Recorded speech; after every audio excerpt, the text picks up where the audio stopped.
ကောင်လေးကအတန်းဖော်တွေရဲ့အနိုင်ကျင့်ခြင်းခံနေရပါတယ်။သူတို့ထွက်သွားတော့ကောင်လေးကရေကစားတဲ့တနက်ကိုကောက်ယူလိုက်ပြီးအနီးမှာရှိတဲ့ပယုတ်စိတ်အိမ်ကိုဦးတည်လိုက်ပါတယ်။ကောင်လေးကစိတ်ထွက်ပေါက်အနေနဲ့ပယုတ်စိတ်အိမ်စီကိုရေတွေနဲ့ပစ်လိုက်ကခြေထောက်နဲ့ကန်ထုတ်လိုက်ပါတယ်။ပယုတ်စိတ်တွေကကောင်လေးကိုမြေပဲဖြက်စီးရေးသမားလို့ခေါ်ကြပါတယ်။နောက်တစ်ရက်ကောင်လေးခြံထဲမှာရှိနေချိန်အနိုင်ကျင့်တဲ့အတန်းဖော်တွေကြောင့်မျက်ခင်းပေါ်လဲကျသွားပါတယ်။စိတ်တူသွားတဲ့ကောင်လေးကနောက်ထပ်ပယုတ်စိတ်အိမ်ကိုတွေ့သွားကရေပိုက်နဲ့ဖြန်းလိုက်ပါတယ်။ကောင်လေးရဲ့လုပ်ရက်တွေကပယုတ်စိတ်အများပြားနေစရာပျောက်ပြီးအများကြီးပျက်စီးဆုံးရှုံးခဲ့ရတာကြောင့်ကောင်လေးကိုအပြစ်ပေးနိုင်မှုကြံစည်ကြပါတယ်။ပယုတ်စိတ်တွေကညပိုင်းမှာကောင်လေးအိမ်စီကိုသွားကအိပ်ပျော်နေတဲ့ကောင်လေးနားတဲ့ကိုမော်ဆေးရည်တစ်စက်လောင်းထည့်လိုက်ပါတယ်။ကောင်လေးကလက်နိုးလာခဲ့ပြီးပတ်ဝန်းကျင်အခြေအနေကထူးဆန်းနေခဲ့ပါတယ်။မအိတ်ခင်ကင်ဆော့ခဲ့တဲ့လက်နှိပ်ကိန်းဆက်ကအရန်ကြီးမားနေတာကြောင့်လန့်သွားကနောက်ဆုတ်လိုက်တဲ့ချိန်ကတင်ပေါ်ကနေတဆင့်အာလူးကြော်ထုတ်ထဲကိုပြုတ်ကျသွားခဲ့ပါတယ်။ကောင်လေးကဘာတွေဖြစ်နေတယ်ဆိုတာနားမလည်ဖြစ်နေချိန်မှာပယုတ်စိတ်တွေရဲ့ခေါ်ဆောင်သွားခြင်းခံလိုက်ရပါတယ်။ကောင်လေးရဲ့လုပ်ရက်တွေကြောင့်ပယုတ်စိတ်အားလုံးကကောင်လေးကိုကြီးမားတဲ့အဖြစ်ပေးဖို့အတွက်ပြောနေကြပါတယ်။ဒါပေမဲ့ဘယင်မကြီးကတော့ကောင်လေးကိုပယုတ်စိတ်တွေရဲ့နေထိုင်မှုအလေးထားနဲ့လှုပ်ဆောင်မှုတွေက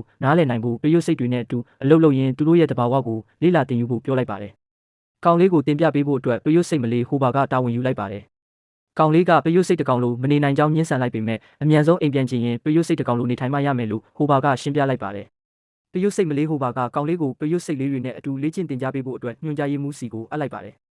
ကောင်လေးကိုပထမဆုံးတင်ကြားမှာကအစာရှာရမှာဖြစ်ပါတယ်။ပယုတ်စိတ်တွေကအစာရှာတာကိုအဖွဲလိုက်ကြိုးပမ်းလှုပ်ဆောင်ရပါတယ်။မြေကြီးအကွဲကြောင်းနဲ့ရေအိုင်တွေကိုဖျက်ကျော်ကဂျယ်လီတုံးကိုတတ်မှတ်ထားတဲ့နေရာစီတဲပို့ရမှာဖြစ်ပြီးအဖွဲ့ဝင်အားလုံးတတ်မှတ်ထားတဲ့နေရာရောက်မှအနိုင်ရမှာဖြစ်ပါတယ်။ပထမဆုံးတားဆီးဖြစ်တဲ့အကွဲကြောင်းကိုကြော်ဖြတ်နိုင်ဖို့ပယုတ်စိတ်လေးတွေကအတူလှုပ်ဆောင်ဖို့ပြောပေမဲ့ကောင်လေးကလက်မခံဘဲခုန်ကူးလိုက်ပါတယ်။တစ်ဖက်ကိုရောက်မသွားဘဲအကွဲကြောင်းလေးကိုပြုတ်ကျသွားခဲ့လို့ပယုတ်စိတ်လေးတွေကကူညီပေးရပါတယ်။နောက်တစ်ဆင့်အနေနဲ့အပင်တွေကိုအဆင့်ဆင့်လွှဲရန်ပြီးရေအိုင်ကိုဖျက်ကျော်နိုင်ဖို့ကြိုးစားရပါတယ်။ကောင်လေးကကြောက်လန့်ကလက်ကိုလှုပ်လိုက်တာကြောင့်လွန့်ထွက်သွားကဂျယ်လီတုံးစီကိုတန်တန်မတ်မတ်ရောက်သွားပါတယ်။ကျန်တဲ့ပယုတ်စိတ်လေးတွေကလည်းကောင်လေးလှုပ်တဲ့နီလန်အတိုင်းလှုပ်ကြပါတယ်။နောက်ဆုံးအဆင့်အနေနဲ့ဂျယ်လီတုံးကိုယူပြီးနေရန်အမြင့်ကိုတက်ရမှာဖြစ်တာကြောင့်ကောင်လေးကအခက်တွေ့သွားပါတယ်။ကောင်လေးကစူးစမ်းပြီးနေရန်ပေါ်တက်နေပေမဲ့တစ်ဖက်ပြိုင်ဘက်အသင်းကကြော်တက်ပြီးအနိုင်ရသွားပါတယ်။ကောင်လေးကစိတ်တက်ကြသွားကပယုတ်စိတ်တွေရဲ့တဘာဝကိုမတင်ယူချင်တော့ဘဲအိမ်ကိုပြန်ကျင်ကြောင်းပြောပြီးပယုတ်စိတ်တွေရဲ့လှုပ်ဆောင်မှုတွေနဲ့အသားမကျကြောင်းပြောလိုက်ပါတယ်။အဲ့ဒီချိန်မှာပယုတ်စိတ်တွေရဲ့ရန်သူဖြစ်တဲ့တိုက်ခိုက်တဲ့အကောင်တွေရောက်လာပြီးပယုတ်စိတ်တွေကိုစတင်တိုက်ခိုက်ပါတယ်။တိုက်ခိုက်တဲ့အကောင်ကကောင်လေးကိုဖမ်းမဲ့ချိန်မှာဟိုဘာကကြားဝင်တိုက်ခိုက်လိုက်ပါတယ်။ဟိုဘာကိုမကူညီဘဲကောင်လေးကကြောက်လန့်ကမျက်တော်ထဲဝင်ပြေးပါတယ်။အရင်ကအတန်းဖော်တွေပြစ်ခဲ့တဲ့ပြောက်တစ်ခုကိုတွေ့သွားပြီးဖန်ကွဲစကိုယူလိုက်ကမင်းကြီးဖို့အတွက်စူးစမ်းနေတဲ့ချိန်တိုက်ခိုက်ရေးအကောင်ကရောက်လာပြီးတိုက်ခိုက်ပါတယ်။တိုက်ခိုက်ရေးအကောင်ရဲ့အစုကပြောက်ထဲကိုစိုက်ဝင်နေချိန်ပောက်ကွဲသွားတာကြောင့်တိုက်ခိုက်တဲ့အကောင်တွေကြောက်လန့်ပြီးပြန်ဆုတ်သွားကြပါတယ်။ပယုတ်စိတ်တွေကအစိမ်းရောင်ဘောလုံးတွေကိုအရသာရှိမြင့်ရရှက်ရည်စားနေကြပါတယ်။ဟိုဘာကကောင်လေးကိုတလုံးကမ်းပေးလိုက်ကအရသာရှိတာကြောင့်စားကြည့်ဖို့တိုက်တွန်းလိုက်ပါတယ်။ကောင်လေးကစားကြည့်လိုက်တော့ပန်းသီးစိမ့်ပြီးကီလိုအရသာရှိနေတာကြောင့်အကြိုက်တွေ့သွားကအားလုံးကိုကိုအောင်စားပစ်လိုက်ပါတယ်။ပယုတ်စိတ်တကောင်ကကောင်လေးအတွက်နောက်ထပ်တစ်ပွဲမှာပေးလိုက်ပါတယ်။အဲ့ဒီချိန်မှာသူစားခဲ့တဲ့အစိမ်းရောင်ဘောလုံးတွေကပိုးကောင်ရဲ့မစင်ဥတွေဆိုတာကောင်လေးကတိသွားကမအီမတာဖြစ်ပြီးမထိန်နိုင်အောင်ပြုတ်တက်သွားပါတယ်။အခြေအနေကိုသဘောပေါက်သွားတဲ့ဟိုဘာကစိမြင့်နှဲငယ်ကိုရေနဲ့ရောပြီးကောင်လေးကိုတောက်စေလိုက်ပါတယ်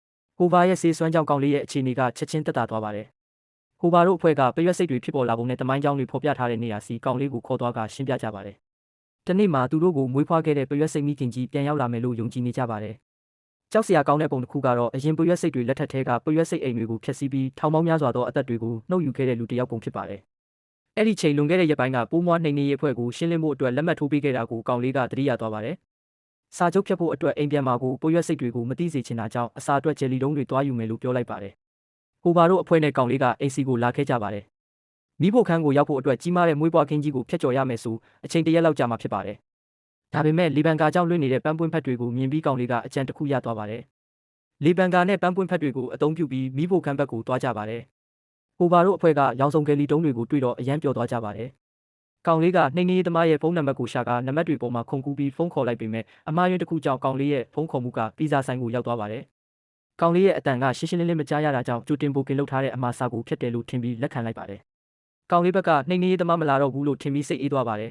။ရုတ်တရက်ဖုန်းဝင်လာတာကြောင့်ကောင်လေးရဲ့အမဖြစ်သူကဝင်လာပြီးဖုန်းကင်လိုက်ပါတယ်။ကောင်လေးကပုံဖို့အတွက်အချက်ပြနေပေမဲ့ပယွက်စိတ်တကောင်ကမမြင်ဘဲဂျယ်လီတုံးကိုရွှေ့နေပါတယ်။မဖြစ်သူကပယွက်စိတ်ကိုတွေ့သွားကကင်နေတဲ့ဖုန်းခွက်နဲ့အသေးအတန်လိုက်ထုနေတဲ့ချိန်အဖွားဖြစ်သူရောက်လာကဖုန်းကိုယူလိုက်တာကြောင့်ကန်ကောင်းသွားပါတယ်။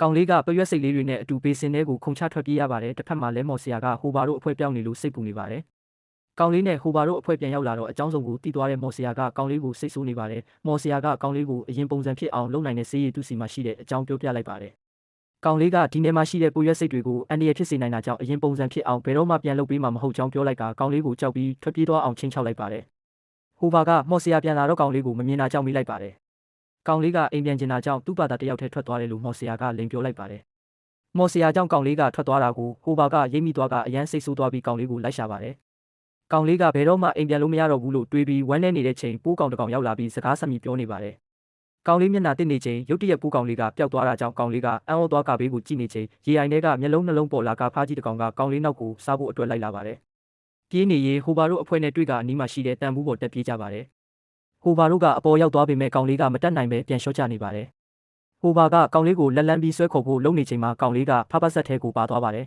။အဲ့ဒီဖြစ်ပျက်ကိုမော်ဆီယာကမြင်သွားကအနှဲငယ်စိတ်မကောင်းဖြစ်သွားတာကြောင့်စင်းမြေတစ်ခုကိုယူကာကောင်လေးကိုကယ်ဖို့အတွက်ဖားစီမှာတမင်တက်အစားခံလိုက်ပါတယ်။ဖားရဲ့ဘိုက်ထဲကိုရောက်တော့ကောင်လေးအပြင်တခြားအကောင်လေးတွေလည်းအသက်ရှင်လျက်ရှိနေပါတယ်။ကောင်လေးကမော်ဆီယာကိုမြင်လိုက်ရတော့အယမ်းပျော်ရွှင်သွားပါတယ်။မော်ဆီယာယူလာတဲ့စင်းမြေကြောင့်ဖားရဲ့ဝမ်းဘိုက်ထဲမှာရေမြုပ်တွေထလာပြီးလေကျင်တက်ဖို့အတွက်အဆင်သင့်ဖြစ်နေပါတယ်။ဖားရဲ့ပါဆက်လိုက်တဲ့ချိန်မှာမော်ဆီယာနဲ့ကောင်လေးနဲ့အတူတခြားအကောင်တွေလည်းအပြင်ကိုရောက်လာကြပါတယ်။ပတ်ဝန်းကျင်မှာလည်းတခြားဖားတွေရှိနေတာကြောင့်ထွက်ပြေးကြပြီးအန်ရီကင်းအထင်ရတဲ့မူပင်ကြီးပေါ်မှာတညတာအိတ်ဆက်အနားယူကြပါတယ်။မနက်ပိုင်းမှာအားလုံးကအိမ်မောကြနေချိန်ပရွက်စိတ်တစ်ကောင်ကနိုးလာပြီးမျက်လုံးဖွင့်ကြည့်လိုက်တော့ပရွက်စိတ်ကြီးတစ်ကောင်ကိုမြင်လိုက်ရတာကြောင့်ပရွက်စိတ်မိခင်ကြီးပြန်လာတယ်ထင်ပြီးပျော်ရွှင်သွားပါတယ်။ကောင်လေးကတစ်ပင်မြင့်ပေါ်တက်ကြည့်လိုက်မှနှိမ်နှင်းရေးလူကြီးရဲ့ကားဖြစ်နေတာကြောင့်စဉ်းစားမရဖြစ်သွားပါတယ်။အားလုံးကအခြေအနေကိုမသိသေးပဲပရွက်စိတ်မိခင်ကြီးပြန်လာတယ်ထင်ပြီးပျော်ရွှင်နေကြတာကြောင့်မော်ဆီယာနဲ့ကောင်လေးကရောက်လာပြီးရှင်းပြကြပါတယ်။ကောင်လေးကသူစာချုပ်မှာလက်မှတ်ထိုးမိလိုက်လို့ရောက်လာတာလို့ပြောမိလိုက်တော့အားလုံးကစိတ်ဆိုးသွားကကောင်လေးကိုဖမ်းခေါ်သွားပါတယ်။ကောင်လေးကမော်ဆီယာလက်ထဲကဆေးရည်ကိုမြင်သွားကနှိမ်နှင်းရေးသမားကိုလဲတူလိုမျိုးတင်းငယ်အောင်လုပ်ပြီးပြန်တိုက်ခိုက်ဖို့အကြံပေးလိုက်ပါတယ်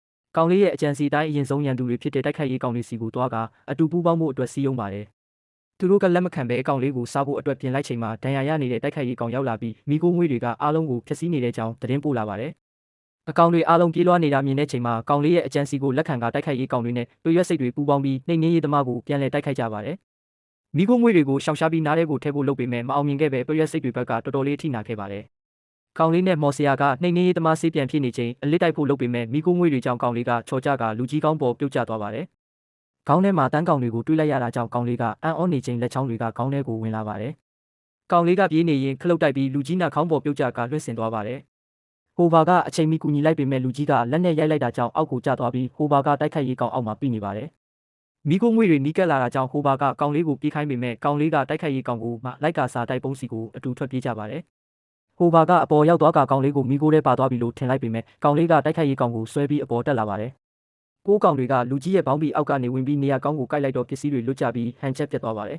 ။အဲ့ဒီချိန်မော်ဆီယာနဲ့ကောင်လေးကတိုက်ခိုက်ရေးကောင်ရဲ့အဆူးမှာဆေးရည်ကိုတုပ်လိုက်ပြီးလူကြီးရဲ့ပေါ်နေတဲ့တင်ပါကိုအရှိန်နဲ့ထိုးချလိုက်ပါတယ်။ဆေးအစွမ်းကြောင့်လူကြီးကပုံစံမျိုးစုံပြောင်းကနောက်ဆုံးမှာတော့သေးငယ်တဲ့လူပူလေးတစ်ယောက်ဖြစ်သွားပြီးတိုက်ခိုက်ရေးကောင်တွေကလိုက်နေတာကြောင့်ထွက်ပြေးသွားပါတယ်။ကောင်လေးရဲ့လှုပ်ဆောင်မှုတွေကြောင့်အားလုံးအသက်ဘေးကလွတ်မြောက်ခဲ့တဲ့အတွက်ကောင်လေးကိုချီးကျူးပြီးအတိမတ်ပြုကြပါတယ်။ဘုရင်မကြီးကလဲကောင်လေးကိုသူ့ရဲ့ငကိုမူလအတိုင်းပြန်နေဖို့အတွက်ဆုံးဖြတ်ပေးလိုက်ကမော်ဆီယာကဆေးရည်ကိုပေးပြီးအပြင်ရောက်မှတောက်ဖို့ပြောလိုက်ကအားလုံးနဲ့ပျော်ပျော်ရွှင်ရွှင်နှုတ်ဆက်ကြပါတယ်။အိမ်ပြန်ရောက်တော့ကောင်လေးကဂျယ်လီတုံးတွေကိုပိုရွက်စိတ်တွေစီချပေးလိုက်တော့ပိုရွက်စိတ်အားလုံးပျော်ရွှင်သွားကြပါတယ်။